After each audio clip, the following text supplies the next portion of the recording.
On dit que la guerre met la loyauté à l'épreuve, mais personne ne te dit quelle part de toi elle brisera. Ce matin-là, la rivière brûlait comme une blessure sur la terre. J'entendais qu'il m'appelait par mon nom depuis l'autre côté de la fumée. Le vent portait le feu sur l'eau comme un ruban trempé d'huile. Des flammes suivaient le courant en ligne déchiquetée, s'embrasant puis retombant, léchant des bois flottants et des poutres brisées qui avaient autrefois été un pont. L'odeur de brai et de bois mouillé se mêlait à quelque chose d'amer qui changeait le fond de ma gorge en craie. Je me blottis derrière un muret de pierre fracassée et tentai de rendre mon souffle minuscule. Chaque respiration semblait avoir forme et poids, comme si la rivière pouvait l'entendre et m'aspirer. Derrière moi, quelqu'un cria encore la retraite. Les mots vinrent secs et serres, comme les disent les officiers quand ils ont décidé que ce qui restait à sauver, ce n'était plus les vivants mais la carte. Des bottes passèrent à côté de moi dans un rythme de staccato, gravier et verre grinçant sous les semelles. Des hommes au visage noirci de suie et aux yeux de brindilles consumis portaient des sacs et berçaient des fusils devenus de simples bâtons, utiles surtout pour garder l'équilibre sur le sol disloque. Je n'arrivais pas à faire bouger mes jambes. Mes pieds étaient plantés, comme si les pierres avaient poussé autour de mes bottes et avaient pris. De l'autre côté, à travers un voile de fumée qui semblait respirer, une silhouette bougea puis disparut. Je connaissais le poids de ce profil. Je connaissais la pente de cette épaule quand un homme tente de se hisser avec un seul bras valide. Je le connaissais comme une main connaît le doigt qui lui manque. Je ne voyais pas son visage, mais je l'entendais comme si l'air lui-même était un téléphone de campagne branché seulement à mon oreille. Mon nom arrivait par petites rafales qui ressemblaient à des quintes de tout. Chaque fois, je me disais que j'avais rêvé. Chaque fois, l'appel suivant rompait cette promesse. Le ciel tenait une lumière pâle et impitoyable. Elle rendait la fumée noire plus lourde. Elle faisait briller chaque chose brisée de la couleur de l'os. Il y avait eu un pont quelques heures plus tôt. Nous l'avions franchi à la première lueur, un par un, l'eau sombre et maussade dessous, les planches chantant cette petite chanson mince que font les bottes en les tapant. Puis l'ennemi trouva la portée. Les obus tombèrent comme un mauvais temps de fer. Quand l'ordre vint de se replier et de faire sauter le passage, les sapeurs se mirent au travail avec un calme qui me fit croire au miracle. La charge monta, fleurs de bois et de feu, puis les pétales retombèrent et la rivière se mit à brûler. J'essayais de me dire que la silhouette sur l'autre rive ne pouvait pas être lui. L'esprit se fabrique des miséricordes avec des mensonges quand les faits te tueraient.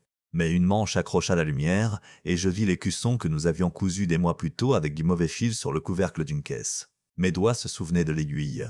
Personne d'autre dans la compagnie ne le portait ainsi. Ce fut la fin du doute. Le doute m'avait été doux, mais il n'avait plus rien à donner. Un mortier claqua quelque part sur ma droite. Je ne vis pas l'arc. La détonation fut une gifle nette, et la terre proche m'envoya du gravier dans les gencives. J'avalai et goûtais le métal. Une estafette se laissa tomber près de moi et me tapa l'épaule. Sa voix était un rauque à qui on avait appris à sonner comme l'autorite. « Repliez-vous, dit-il. C'est un ordre. La rive d'en face est perdue. » Ah là! J'acquiesçai, parce qu'acquiescer ne coûte rien, et gardai les yeux sur la fumée. L'estafette me regarda une seconde de plus que nécessaire, comme s'il mesurait si j'appartenais à la liste des vivants ou au registre des problèmes. Puis il repartit, criant les mêmes mots. L'air était un tiroir rempli de papier qu'on avait tiré trop vite. Chaque feuille voulait s'envoler, et aucune n'avait de sens. Le courant engloutit un arbre entier. Il tourna une fois comme une créature qui essaie de respirer, puis le feu trouva la sève et il s'embrasa. Des cendres tombèrent en une neige paresseuse qui se collait à la sueur sur ma ligne de cheveux. Je pensais à l'eau et à la soif en même temps et me sentis idiot des deux. Quelqu'un derrière moi riait trop fort, comme riaient les hommes quand ils ont fait le calcul et que le résultat ne leur plaît pas. La voix de mon ami revint, faible et féroce, il n'appelait pas l'unité. Il n'appelait pas les officiers ni le ciel. Il m'appelait, moi. Une part de moi voulait se retourner et se désigner la poitrine pour dire que j'avais entendu, que je n'avais pas oublié, que j'allais répondre d'une manière qui compte. Une autre part essaya de lever la botte, d'entrer dans la file des hommes encore vivants parce qu'ils savent quand partir. Quand j'arrachai le talon, les orteils restèrent. Le sol refusa de me laisser me contenter d'une demi-décision. Il avait été avec moi dans des forêts où les branches griffaient comme les ongles d'un dieu jaloux. Il avait été avec moi dans des ruelles où l'air sentait le chou et la peur. Il s'était endormi sur mon épaule quand les wagons à bestiaux roulaient et gémissaient. Je pensais à de petites choses, comme le fait un homme, la façon dont il marquait une mesure de 2 doigts quand il n'avait rien à dire, la façon dont il levait le menton quand il mentait et essayait de ne pas le faire, la façon dont il tranchait son pain comme s'il le sauvait du couteau. La rivière pétillait et sifflait. Je posai la paume sur la pierre et sentis le grain me mordre la peau. Cela manquerait dans un monde fait de toucher et de température. 2 hommes encore passèrent en courant et l'un trébucha. L'autre l'attrapa par la ceinture et le tira sans se retourner. Ce petit acte aurait d'ail me suffire de lecon, mais il ne fit que me serrer le cœur. Je ne savais pas s'il me faisait mal parce que je les admirais ou parce que j'enviais la simplicité qu'il y a quand 2 hommes vont dans la même direction. Des coups partirent des arbres au-delà de la rive opposée, isolès, en chasse. On apprend la langue des balles si on vit assez longtemps avec elles. Celle-ci avait l'impatience sèche de fusils tirés par des hommes qui distinguent des formes, mais pas des visages. Ils ne tiraient pas sur moi en particulier. Je ne savais pas si c'était clémence ou oubli. J'abaissai mon casque jusqu'à ce que la jugulaire me pince la zone tendre derrière l'oreille. La petite douleur est facile. Elle est honnête. On peut la tenir. Il me fallait un plan, ou du moins le premier centimètre d'un plan. L'eau entre les flammes paraissait noire et rapide. Il y avait des brèches où le feu s'amenuisait et où le courant montrait son dos, luisant et traître. Les débris bougeaient comme des poissons sombres. Les restes du pont faisaient une colonne vertébrale tordue non loin de ma cache. Quelques pieux ressortaient encore, calcinis et fumants. Des planches ballottaient et dérivaient en radeaux brisés. Le feu courait le long, puis mourait, puis reprenait quand un nouveau fil d'huile venu de l'amont les atteignait. Si je traversais, ce serait là. Si je restais, il me faudrait apprendre une façon nouvelle de respirer sans air. L'ordre de retraite ne discutait pas. Les ordres ne discutent pas. Ils n'expliquent pas. Ils ne te disent pas qu'ils essaient de garder assez de toi en vie pour tracer une autre ligne sur une autre carte.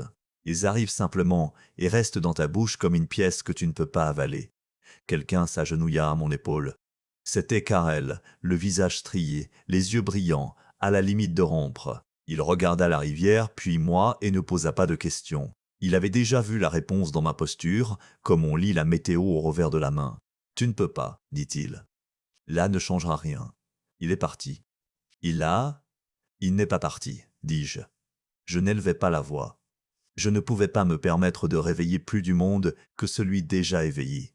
Karel ferma les yeux le temps d'un battement, et quand il les rouvrit, il avait pris un an. « Ne m'oblige pas à regarder, dit-il. » Je touchai sa manche. Le tissu était humide et rude. Il tressaillit comme si je lui avais envoyé une décharge. Je voulais que ce contact soit une forme de prière. Je voulais que ce soit une promesse de retour. Je voulais emporter une part de lui avec moi, pour que, quoi que la rivière prenne, je ne la traverse pas seul. Il se releva. Il me regarda comme en comptant, puis il fit la seule bonté qui nous restait. Il tourna les talons et s'éloigna avant que je ne brise les règles devant lui. Un obus éclata au loin, juste une tape contusionnée. Le son arriva en retard, modélé par la distance et la brume. J'attendis le suivant et il ne vint pas. Le rythme de la bataille glissait vers cette étrange pause qui semble grâce et ne fait qu'être épuisement. La fumée s'amincit et, un instant, je vis plus nettement la berge d'en face. Je vis mon ami de côté, la tête levée, je vis sa main gratter et échouer. Ce petit mouvement planta un drapeau dans ma poitrine. Je passai mon fusil dans le dos et desserrai la sangle pour qu'il n'accroche pas quand j'entrerai dans l'eau. Le métal effleura mon épaule à travers l'étoffe. Je haussai l'épaule jusqu'à ce qu'il soit plat et docile. J'ôtai mes gants et les coinçai dans ma ceinture.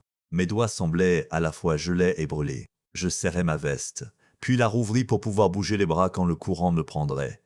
Chaque geste avait quelque chose de cérémoniel, comme si chaque boucle et chaque sangle était une étape d'un rituel que je connaissais depuis l'enfance. Quelque part, un prêtre aurait hoché la tête. Quelque part, une mère aurait fermé une fenêtre pour ne pas entendre. Un ordre retentit de nouveau derrière moi, plus fort, plus près, furieux, sensible. Je laissais les mots me traverser comme le vent passe dans des avant-toits en ruine. Je fixais la colonne vertébrale de travers du pont. Je mesurais la distance comme on mesure des excuses, sachant que ce ne serait jamais suffisant, espérant que ce serait tout de même quelque chose. Je glissais hors de l'abri des pierres et sentis le jour ouvert me trouver. Mon corps se tendit comme si le ciel avait du poids. Le sol jusqu'à la rive était un ruissellement de cendres et de sable qui cédait sous mes semelles. J'avançais quand même. Mon cœur battait d'une insistance d'ouvrier. Il ne me pressait ni ne me ralentissait. Il posait seulement la même question à chaque coup. Arrivé au bord, la chaleur me monta au visage et aux yeux. Le feu parlait en 1000 petites voix. L'eau répondait d'un long sifflement unique. Je posai le pied sur la première planche humide qui tenait encore, et elle ploya sous moi. Je sentis la prise de la rivière m'attraper les mollets comme une main qui avait attendu patiemment son heure. Je regardai une fois de l'autre côté du chenal en feu et le retrouvai une fois encore. Sa tête se souleva. Même à cette distance, je reconnus la forme de son effort et l'espérance dedans. Nous étions 2 points sur une ligne qu'aucune carte n'avait la place de tracer. J'y allais. Le premier pas m'ôta l'équilibre. Le courant n'était pas seulement fort, il était vivant, tirant sur mes jambes comme s'il avait attendu de réclamer ce que le feu avait épargné. La chaleur s'enroula autour de moi et se resserra à chaque souffle. La fumée me remplit la bouche et me rampa dans la gorge, changeant chaque inspiration en lame. Le second pas s'enfonça plus profond. La planche gémit et se mit de biais, se détachant. Je plongeai jusqu'aux genoux dans l'eau noire et haletai quand le froid traversa la chaleur du feu. Le choc m'éclaircit l'esprit une seconde. J'attrapai une poutre qui saillait de la carcasse du pont et me hissai en avant. Le bruit des tirs s'affadit en un sourd bourdonnement, comme si le monde s'était bouché les oreilles. Chaque mouvement était une négociation entre survie et reddition. L'eau voulait les deux. Des langues de feu flottaient sur des nappes d'huile, leurs reflets tremblant sur mes manches.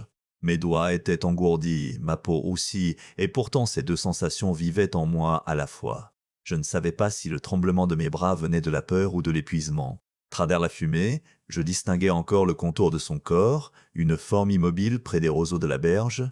J'essayais d'appeler son nom, mais ma voix se brisa dans la chaleur. Le son sortit sec et rauque, avalé avant de franchir la distance. Je mordis l'intérieur de ma joue jusqu'à goter le fer, me forçant à avancer. Un voile de flamme glissa à la surface juste devant moi, sifflant quand des gouttes éclataient en vapeur. Je plongeai dessous, retenant mon souffle. L'eau appuya sur ma poitrine comme un poing.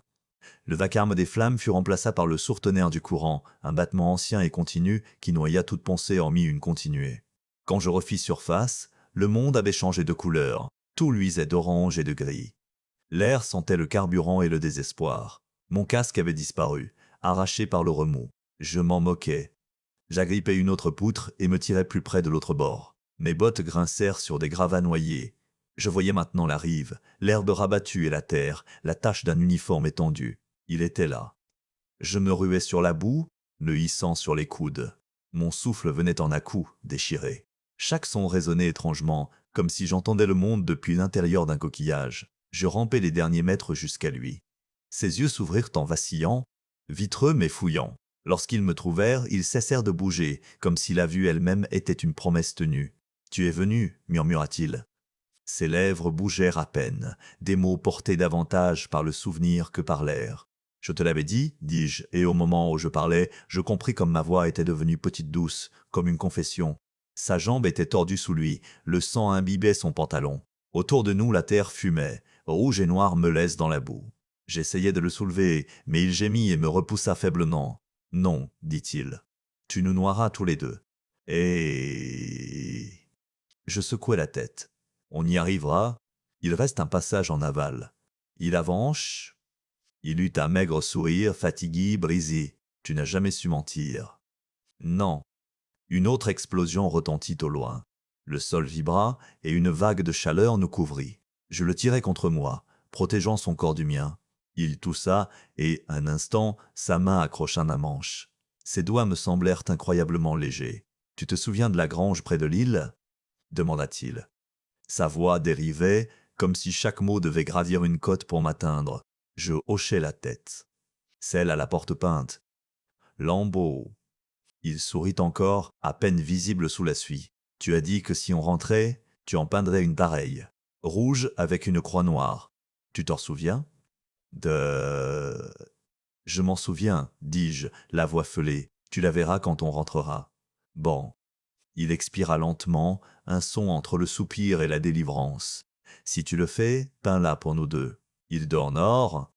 Ne parle pas comme ça, dis-je, mais ma prière vint trop tard. Sa main glissa de ma manche et tomba dans la boue. Un moment, il n'y eut plus que le fleuve. Les flammes chuchotaient maintenant, réduites à des murmures le long du courant. La fumée s'affinait, révélant un ciel pâle marbré de gris. Je le tins jusqu'à ce que le poids de son corps trouve la fixité. J'avais traversé pour lui, mais il était déjà parti. Je ne sais pas combien de temps je restais là. Le temps, comme tout le reste, avait brûlé. Quand enfin je me levai, mes jambes tremblaient. Je regardais de l'autre côté, vers la rive d'où je venais. Les autres n'étaient plus là. Le champ était vide, sauf le vent. Le feu avait mangé presque tout le pont. Ce qui restait n'était plus que des côtes noirâtres plantes dans l'eau, les os de quelque chose qui portait autrefois des hommes vers l'espoir et ne portait plus que des fantômes. Je baissai les yeux vers lui une dernière fois. Son visage était paisible à présent, intact de la chaleur et de la peur qui nous avaient si longtemps poursuivis. J'essuyai la cendre sur son front et murmurai son nom. Il se dissipa dans la fumée. Je voulus pleurer, mais la guerre m'avait volé jusqu'à cela. Mes yeux restèrent secs, lourds, inutiles. Je pris ses plaques d'identification, hésitai, mes doigts se refermèrent sur le métal encore tiède. Les ordres de retraite tournaient dans ma tête. Chaque mot une lame qui vrille lentement. Je me tournai de nouveau vers l'eau, vers le courant qui avait failli me prendre. Il paraissait plus calme, presque beau, comme s'il avait fini son ouvrage. Je me dis que je suivrai le cours en aval, que je trouverai un autre passage, que je rejoindrai ce qui restait de l'unité. Mais la vérité était plus simple. Je ne pouvais pas le laisser encore. Pas avant que la rivière ait refroidi. Pas avant que le feu n'ait cessé de se refléter dans ses yeux. Alors je me rassis, entre la flamme et l'eau, entre le devoir et le cœur, entre les vivants et les morts, me demandant de quel côté j'appartenais vraiment. Avant ce matin-là, avant la rivière en feu et les ordres qui hurlaient, il y avait eu du calme. Pas la paix, la guerre n'offre jamais cela, mais une sorte de rythme qu'on finit par confondre avec elle. Le rythme des bottes en marche, des gourdes qui heurtent les ceinturons, des hommes apprenant à respirer dans la mesure de la peur pour qu'elle n'ait pas l'air d'être de la panique. C'est là que je l'ai rencontré. Marek, étranger le premier jour, frère le troisième. Ça va vite là-bas. Ça doit aller vite. Tu partages une tranchée, une ration, une cigarette, et bientôt ta vie n'est plus seulement la tienne. La première fois que je l'ai vu, il réparait la bretelle de son fusil avec un bout de fil de fer. Il pleuvait, assez pour transformer le champ en bourbier. Il a levé la tête et m'a souri à travers la boue qui rayait son visage. « Si ce truc se démonte, dit-il, je leur jetterai dessus. » Malik, j'ai ri mon premier rire depuis des semaines. C'était Marek. Même quand le monde s'effondrait, il faisait comme si ce n'était qu'une mauvaise blague dont on se tirerait ensemble. Nous avons appris à nous lire sans parler. Un regard avant de quitter un abri. Un coup de coude quand quelque chose sonnait faux. La guerre, tu n'as pas le temps d'expliquer la peur, tu te la passes et tu espères qu'elle arrive à temps. Une nuit, près du bois, à la lisière de Saint-Leu, le toit était à moitié parti. Les vitres soufflaient, mais il restait un pôle et assez de bois pour se réchauffer. C'était la première fois qu'on voyait un feu qui ne cherchait pas à nous tuer. Nous sommes restés assis à côté des heures durant. Dehors, la pluie transformait le monde en taches floues. Dedans, la lumière peignait tout en or, nos visages, nos fusils, les murs. Marek a sorti un harmonica de sa poche. Je ne savais même pas qu'il en avait un. Il a joué quelque chose de doux, quelque chose qui n'avait rien à faire dans un endroit pareil. Je me souviens avoir fermé les yeux et avoir fait semblant, une minute, que le monde de l'autre côté de la porte n'existait pas. Quand il s'est tu, le silence m'a paru trop lourd, alors j'ai parlé. « Quand tout ça sera fini, dis-moi, c'est quoi la première chose que tu feras ?»« Des ors. » Il a réfléchi, puis sourit. « Dormir dans un lit qui ne bouge pas. Manger une nourriture qui n'a pas le goût du métal. Et toi ?»« De la doaseille. » Je rentrerai chez moi, ai-je dit. Mon père avait une grange. La porte était rouge, mais la teinture a dit partir. Je la remettrai. Pour c'est, il est main. Marek a hoché la tête. Alors peins-en une pour moi aussi. Une croix noire au milieu. Comme ça, je saurai laquelle est la tienne quand je viendrai. Pouah! Cette promesse est restée, pas comme un rêve, mais comme un fil, quelque chose de petit pour nous tirer à travers la boue. On en parlait souvent, comme d'un secret que nous seuls comprenions. Ça rendait l'attente supportable. Les semaines ont passé. Les batailles sont venues et reparties comme des orages, soudaines. On nous envoyait de champ en champ, d'un village sans nom à un autre, toujours en mouvement, toujours en train de perdre des morceaux de nous-mêmes. Un matin, après une longue marche dans le brouillard, Marek est resté en arrière. Il avait été silencieux toute la journée, plus lent que d'habitude. J'ai demandé ce qu'il avait. Il a levé la main, me montrant l'intérieur de son gant imbibé de sang. « Ce n'est rien, a-t-il dit. Juste une égratignure. » Moi, en français. Mais ce n'était pas rien.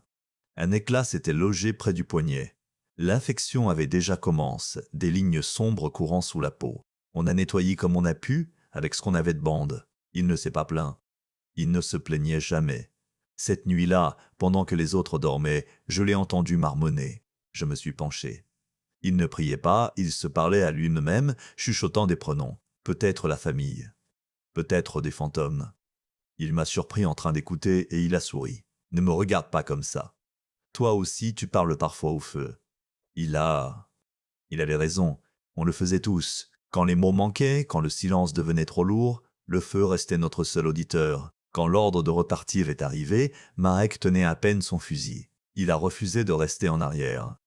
Il a dit qu'il préférait mourir debout à mes queuteux que couché sous une tente. Je n'ai pas argumenté. On ne gagne pas contre un homme qui a déjà choisi sa manière de mourir. La semaine suivante nous a menés jusqu'à la rivière, celle qui plus tard prendrait feu. On devait tenir la rive opposée pendant que les ingénieurs construisaient un passage. De la routine, disait-il. Une autre journée de fumier et d'attente. Mais quand le pilonnage a commencé, rien n'avait l'air routinier. La terre a tremblé, les arbres sont tombés et le ciel s'est rempli de feu. Marek et moi nous sommes abrités derrière une levée, la boue éclaboussant nos casques. Il a ri encore, ce même rire désinvolte, sans peur, alors même que le sol vibrait sous nous. « Si on meurt ici, dit-il, assure-toi que la porte de la grange soit belle. » Mondeur. Je voulais répondre, mais avant que j'ouvre la bouche, l'explosion est venue. Un flash, un rugissement, puis rien. Quand j'ai rouvert les yeux, il n'était plus là. Il ne restait que la fumée. C'est là que tout s'est fendu. La guerre dehors et la guerre dedans. Les ordres qui me disaient de me retirer et la voix qui me disait de revenir. La voix qui chuchote encore aujourd'hui. Voilà comment nous sommes devenus frères, ni par le sang, ni par hasard, mais par ce genre de promesse qui survit à la raison. Et c'est pourquoi, quand la rivière a brûlé, je n'ai pas réfléchi. J'ai souvenu. J'ai souvenu un homme sous la pluie réparant un fusil avec du fil, souriant à travers la boue, me disant qu'il reverrait la porte de la grange. Ce souvenir, ni le devoir, ni le courage, voilà ce qui m'a fait y aller. L'ordre est arrivé à l'aube, porté par un messager dont je reconnaissais à peine le visage sous la crasse. Sa voix était mince et cassante, comme si elle pouvait rompre sous le poids de ce qu'il avait à dire. On devait tenir jusqu'à midi, puis se replier sur la crotte occidentale. Pas de renfort. Plus rien à tenir. Quand il eut fini de lire, le silence qui a suivi fut pire que le bombardement. Les hommes n'ont pas protesté, n'ont même pas juré. Ils ont simplement baissé les yeux, comme si, en regardant le sol, ils pouvaient prétendre que la terre sous nos pieds était encore solide, encore à nous. L'air sentait déjà l'essence. Les ingénieurs avaient préparé des charges le long du pont toute la nuit. Je les ai observés travailler dans la lumière grise, calme, efficace, lasse au-delà de l'émotion. Ils savaient ce que ça signifie de détruire ton seul chemin du retour. Marek était assis à quelques mètres, le dos contre une bille éclatée, une main pressée sur son flanc, où la blessure passait à travers le bandage. Sa peau était pâle, ses lèvres gercées, ses yeux brillants de fièvre. Il n'avait pas dit grand-chose depuis l'explosion qui nous avait séparés la veille. Je l'avais retrouvé rampant dans un fossé, à moitié conscient, serrant toujours son fusil comme une bouée. C'est si mauvais? Ai-je demandé, à genoux près de lui? Il a essayé de sourire. Ça fait moins mal que ta cuisine. Les sondes en main. Tu ne peux même pas goûter ma cuisine. Justement, dit-il, et son presque sourire s'effaça dans une grimace. Ils vont faire sauter le pont, pas vrai? Pour rang de foire. J'ai hésité. Ce sont les ordres. Marqueur. Il tourna la tête vers le bruit des marteaux sur le métal et le bourdonnement doux des fils qu'on déroulait. Les ordres, répéta-t-il. Drôle de mot. Il sonne toujours propre quand il le prononce. Ya! J'ai détourné le regard. Au loin, le feu commençait à grimper, de minces lignes de fumée traçant le ciel comme les fantômes de ce qu'on avait construit. Vers la fin de la matinée, les premiers obus recommencèrent à tomber. L'ennemi avait trouvé la portée. La terre trembla, crachant terre et éclats. Les hommes coururent se planquer, des cris tranchant le tonnerre. J'ai agrippé le bras de Marek, essayant de le tirer. « Il faut bouger !» Il essaya de se lever, mais sa jambe céda. Je lui ai passé son bras autour de mon cou, le traînant, le portant à moitié jusqu'à la rive. Tous les quelques pas, il flanchait, le souffle sifflant entre ses dents serrées. On arriva à l'entrée du pont juste au moment où la première travée s'effondrait. Un craquement tonitruant déchira l'air. Et le feu jaillit là-haut, les charges étaient posées. La structure gémit comme une chose vivante avant de s'abattre dans le courant. Les flammes prirent au carburant déversa des camions détruits, et en quelques secondes la rivière était en feu. L'ordre de retraite retentit de nouveau, plus fort, plus tranchant. Les mots fendirent la fumée. « Repliez-vous. Toutes les unités, repliez-vous. » Mon maire? Mais je ne pouvais pas. Pas encore. Marek glissait, sa force partie. On s'est effondré derrière un tertre près de la rive. L'air était un four. Chaque inspiration me brûlait les poumons. Le monde n'était plus que chaleur et chaos. « Tu dois partir, dit-il. Tu peux encore t'en sortir. » Je n'ouvrirai trois à première. Je fis non. Pas sans toi. Allons, tu ne comprends pas, dit-il en agrippant ma manche. Ils tireront sur quiconque désobéit. On te traitera de déserteur. Enfant, je m'en fiche. Il eut un petit rire qui tourna en tout. Tu as toujours été nul pour suivre les règles. Selon Drey, un autre obus tomba tout près, nous aspergeant de débris. Mes oreilles bourdonnaient, ma vision se brouilla. J'essuyais le sang sur ma joue et le regardais encore. Ses yeux avaient perdu leur éclat, remplaça par quelque chose de plus doux, ni la peur, ni même la douleur, mais la résignation. Il me glissa quelque chose dans la main, ses plaques. Le métal était chaud de sa peau.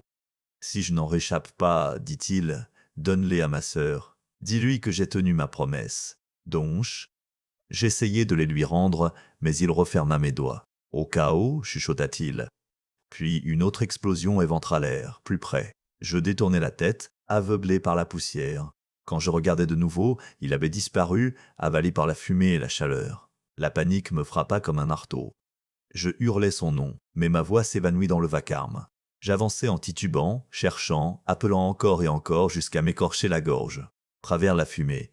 J'aperçus une ombre, je plissai les yeux, le cœur cognant. C'était lui. Vivant. Rampant, se traînant dans la boue vers les ruines d'un mur. « Marek !» criai-je.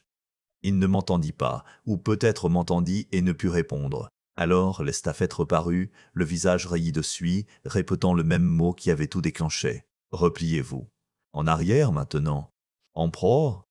Il m'agrippa le bras, tenta de me tirer, mais je me dégageai d'un coup sec. Je ne peux pas le laisser. Il est perdu, hurla-t-il. Tu vas mourir ici. Prends de la sort. Il avait peut-être raison. C'était peut-être le principe.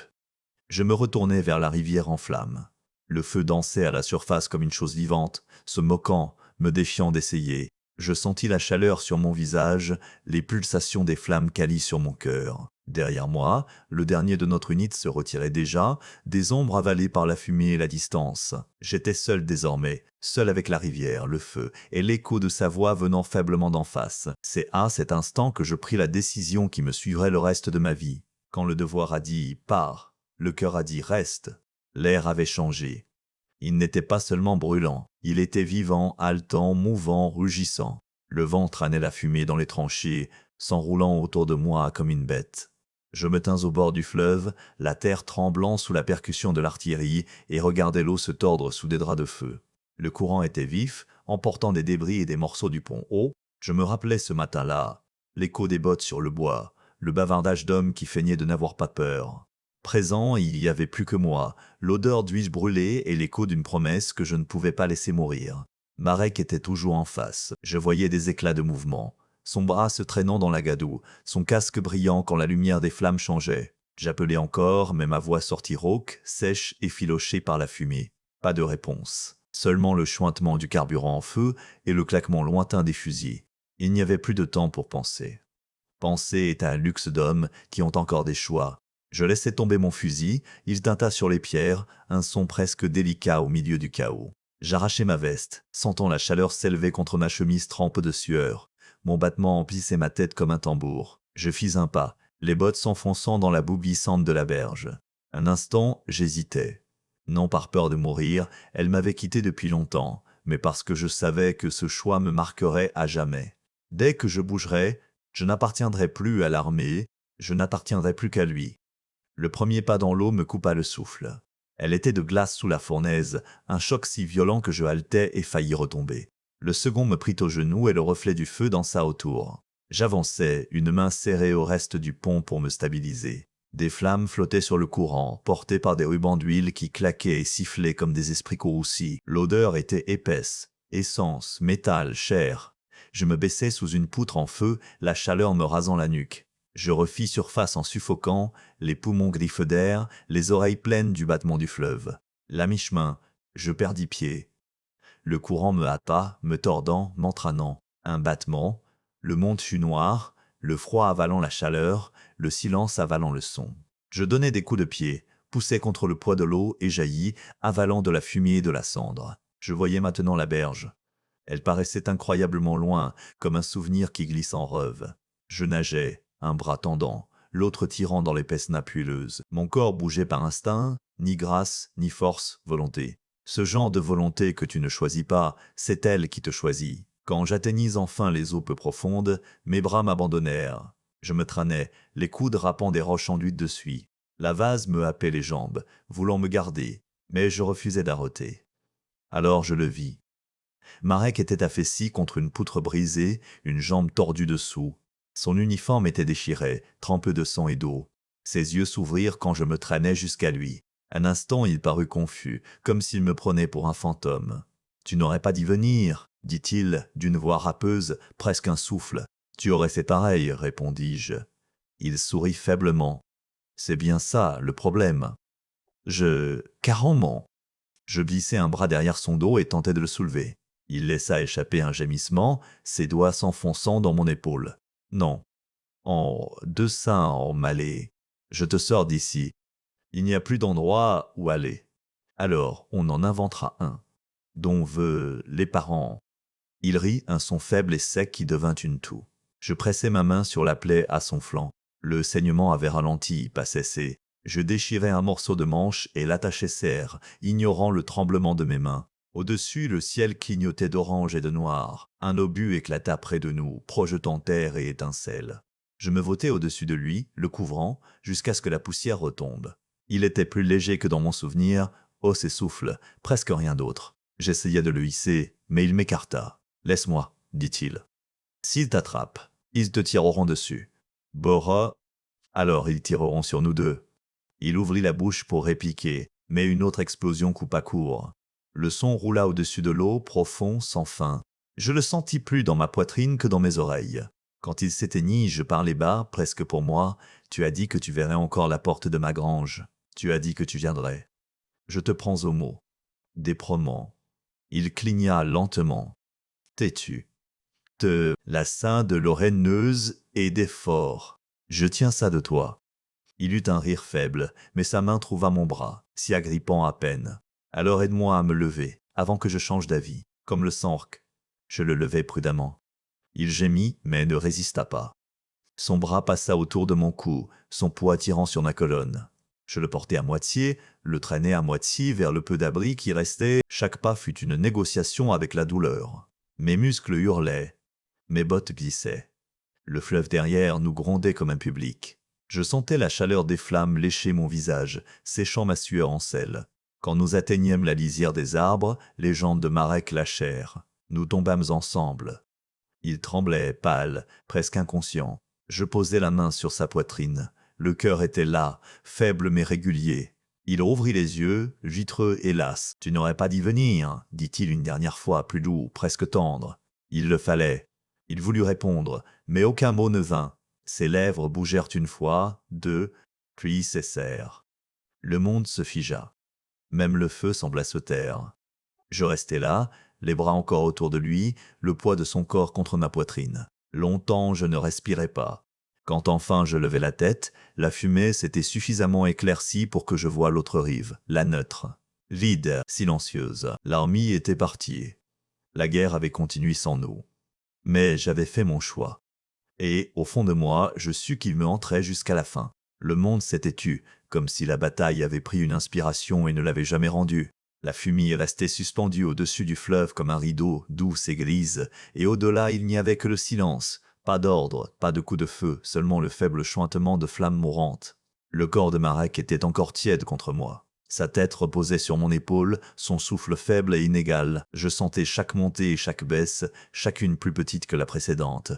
Mes mains tremblaient, non de peur cette fois, mais d'un épuisement si profond qu'il semblait gravé dans l'os. J'essayais encore de le soulever. Mes jambes tremblaient en le hissant sur mon dos. C'était désormais un poids mort, celui qui pèse davantage pour ce que tu sais, pas pour ce que tu portes. Son bras glissa, mou, autour de mon cou, ses plaques tintant doucement contre les miennes. Le sol était labouré, pétri en boue et en cendres par l'artillerie. Chaque pas fut une négociation avec la douleur. Mes épaules brûlaient, mon souffle venait en hoquet, mais je ne m'arrêtais pas. Je me disais que si je continuais, si je faisais juste un pas de plus, je pouvais encore le sauver. Je pouvais encore défaire ce que la guerre avait déjà écrit. La rivière luisait derrière moi. Une plaie orange étirée jusqu'à l'horizon. Je marchais jusqu'à ce que le bruit de l'eau s'éteigne, jusqu'à ce que les arbres nous engloutissent. La forêt était sombre et humide, pleine d'odeurs de fumée et de résine. Les oiseaux étaient partis depuis longtemps. Le seul son qui restait était le craquement de mes pas et le cliquetis bas et régulier du métal contre ma poitrine. Je trouvai une petite clairière et le posai à terre. Je m'effondrai à genoux à côté de lui. Longtemps je le regardais, la terre sur son visage, la traînée de sang séchant près de sa tempe, la trace infime d'un sourire qui persistait encore.